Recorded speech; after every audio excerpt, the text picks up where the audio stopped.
চাই।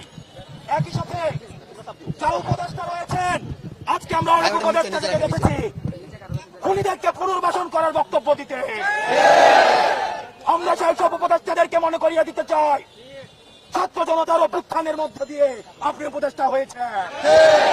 সুতরাং কখন কোন বক্তব্য দিবেন, আপনার সামনে যেন 5ই আগস্টের গণভবনের চিত্রটা মাথায় থাকে, আপনার সামনে যেন 5ই আগস্টের পার্লামেন্টের চিত্রটা মাথায় থাকে। যারা স্বৈরাচারকে পুনর্বাসন করতে চায়, যারা খুনি হাসিনাকে পুনর্বাসনের মতো বক্তব্য দিতে চায়, আমরা ছাত্র জনতা যেভাবে তাদেরকে উপদেষ্টা বানিয়েছি, ঠিক একইভাবে গদি থেকে ছুড়ে নামাতে আমরা দিতে পারবো। আজকের এই মঞ্চ থেকে আমি 3টি দাবি জানাতে চাই।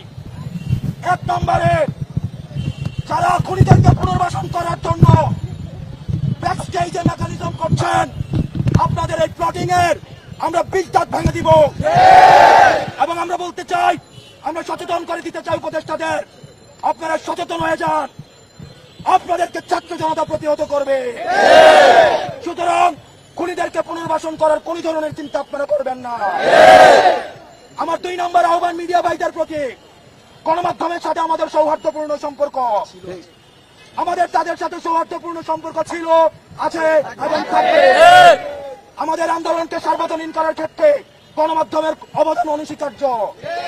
এই ফ্যাসিজমকে উৎখাত করতে গণমাধ্যমের ভূমিকা অনস্বীকার্য। কিন্তু আমরা দেখতে পাচ্ছি কিছু কিছু গণমাধ্যম খুনিদের পুনর্বাসনের ষড়যন্ত্রে লিপ্ত হচ্ছে। আমরা আপনাদেরকে হুঁশিয়ার করে দিতে চাই, আমরা আপনাদেরকে আহ্বান করতে চাই, আপনারা জনতার কাতারে নেমে আসুন। অথবা দেখা যাবে অনেক গণমাধ্যম কর্মীরা শেষ দিকে এসে তাদের বুমের মধ্যে তাদের যে মাইকটি থাকে সেখানে তারা নেমপ্লেটটা লাগিয়ে জনতার কাতারে নেমে আসতে পারেনি।